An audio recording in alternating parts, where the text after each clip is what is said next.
Hey, this is Jessica Pettitt with Conversations That Matter. Have you ever read the directions on a shampoo bottle? Shampoo bottles typically say to wet your hair, put the product in, move it around until it lathers, rinse it out, and repeat. It also never really tells you to stop. You're just supposed to keep doing it over and over and over again. I assume this is how they sell product. So here's an idea.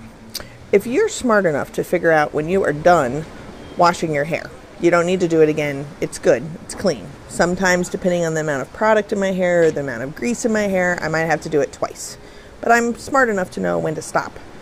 But I also know, based on the lather or what it feels like or what I've done to my hair lately, what's going on there.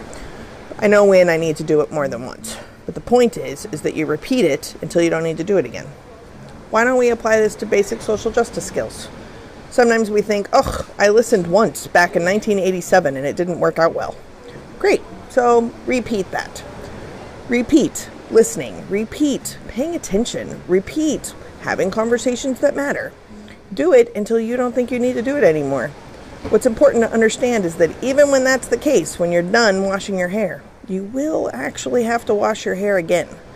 When we talk about repeating, I don't necessarily mean badgering in a conversation. What I mean is that you're never really done. You might be done temporarily, but eventually you're going to have to do it again. When I was a kid, I remember my mother asking me to sweep the porch. And I said, why do we have to sweep the porch? It's just going to get dirty again. And she said, so it's clean once. At least it'll be clean right now.